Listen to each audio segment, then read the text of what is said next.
Dear in Christ, நீதிமொழிகள் 1ஆம் அதிகாரத்தை நாம் இப்பொழுது பார்க்க போகிறோம்.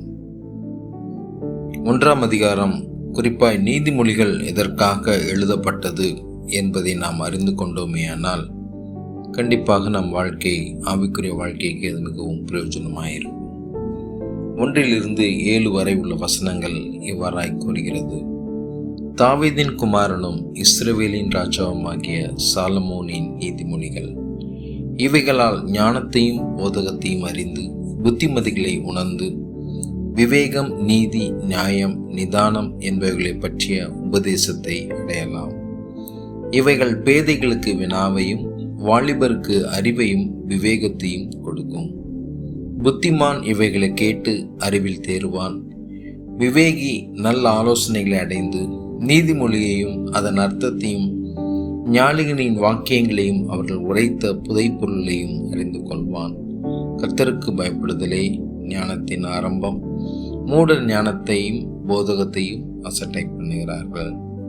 8 வரை உள்ள வசனங்கள் ஒரு தவறு செய்யும் மனிதனை எச்சரிக்கிற வசனங்களாய், அவனுக்கு நல்ல ஆலோசனை கொடுக்கிற வசனங்களாய் எழுதப்பட்டிருக்கிறது.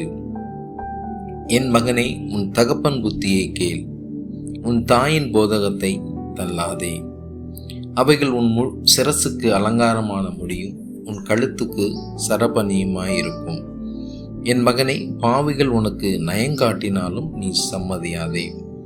எங்களோடு வா, இரத்தம் சிந்தும் நாம் பதிவிருந்து குற்றமற்று இருக்கிறவர்களை முகாந்தரமின்றி பிடிக்கும்படி ஒளிந்திருப்போம். பாதாளம் விழுங்குவது போல் நாம் அவர்களை உயிரோடு விழுங்குவோம். குழியில் இறங்குகிறவர்கள் விழுங்கப்படுவது போல் அவர்களை முழுமையும் விழுங்குவோம். விலையுந்த சகலவித பொருள்களையும் கண்டடைவோம். கொள்ளை பொருளினால் நம்முடைய வீடுகளை நிரப்புவோம்.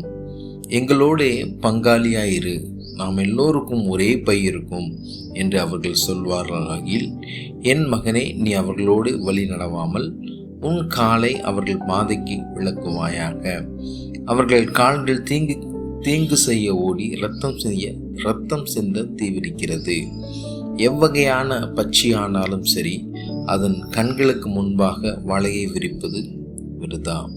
இவர்களோ தங்கள் இரத்தத்திற்கு பதிவிருக்கிறார்கள், தங்கள் பிராணனுக்கே ஒளி வைத்திருக்கிறார்கள். பொருளாசை உள்ள எல்லாருடைய வழியும் இதுவே. இது தண்டனை கூடியவர்களின் உயிரை வாங்கும். 20 உள்ள வசனங்களை பார்க்கும்போது, அறிவானது, ஞானமானது இங்கே கண்டிக்கிறதை நாம் பார்க்க முடிகிறது. ஞானமானது வெளியே சென்று கூப்பிடுகிறது, வீதிகளில் சத்தமிடுகிறது. அது சந்தடியுள்ள தேர்களின் சந்திலும் ஒளிமுக வாசலில் நின்று கூப்பிட்டு பட்டணத்தில் தன் வார்த்தைகளை வசனித்து சொல்கிறது. பேதைகளை, நீங்கள் பேதமையை விரும்புவதும், நிந்தனைக்காரரே, நீங்கள் நிந்தனையில் பிரியப்படுவதும், மதியினரே, நீங்கள் ஞானத்தை வெறுப்பதும் எதுவரைக்கும் இருக்கும்? ஏன் கடிந்து கொள்ளுதலுக்கு திரும்புங்கள். இதோ என் ஆவியை உங்களுக்கு அருளுவேன், என் வார்த்தைகளை உங்களுக்கு தெரிவிப்பேன். நான் கூப்பிட்டும் நீங்கள் கேட்க மாட்டோம் என்கிறீர்கள். நான் என் கையை நீட்டியும் கவனிக்கிறவன் ஒருவனும் இல்லை. என் ஆலோசனையெல்லாம் நீங்கள் தள்ளி என் கடிந்து கொள்ளுதலை வெறுத்தீர்கள். ஆகையால் நானும் உங்கள் ஆபத்து காலத்தில் நகைத்து, நீங்கள் பயப்படும் காரியம் வரும்போது அகடியம் பண்ணுவேன். நீங்கள் பயப்படும் காரியம் பூசல் போல் வரும்போது, ஆபத்து சூறாவளி போல் உங்களுக்கு நேரிடும் போது, நெருக்கமும் இடுக்கண்ணும் உங்கள் மேல் வரும்போது அகடியம் பண்ணுவேன். அப்பொழுது அவர்களை நோக்கி கூப்பிடுவார்கள், நான் மறு உத்தரவு கொடுக்க மாட்டேன். அவர்கள் அதிகாலையிலே என்னை தேடுவார்கள், என்னை காண மாட்டார்கள். அவர்கள் அறிவை வெறுத்தார்கள், கர்த்தருக்கு பயப்படுதலை தெரிந்து கொள்ளாமல் போனார்கள். என் ஆலோசனையை அவர்கள் விரும்பவில்லை, என் கடிந்து கொள்ளுதலை எல்லாம் சட்டை பண்ணினார்கள். ஆகையால் அவர்கள் தங்கள் வழியின் பலனை புசிப்பார்கள், தங்கள் யோசனைகளால் திருப்தி அடைவார்கள். பேதைகளின் மாறுபாடு அவர்களை கொல்லும், மூடரின் நிர்விசாரம் அவர்களை அழிக்கும். எனக்கு செவி கொடுக்கிறவன் எவனோ அவன் விக்கனமின்றி வாசம் பண்ணி ஆபத்திற்கு பயப்படாமல் அமைதியாய் இருப்பான். ஆமென்.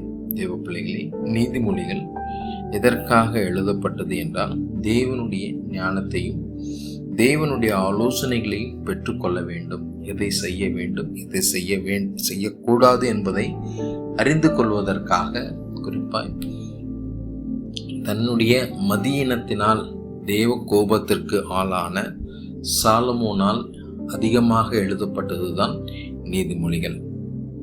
இதை அதிகமாய் கவனமாய் கேட்டு தேவனுக்கு பிரியமாய் நடக்க, தேவனுக்கு பயந்து நடக்க உங்களை ஒப்புக் கொடுங்கள். கர்த்தர் உங்களை ஆசீர்வதிப்பார். God bless you.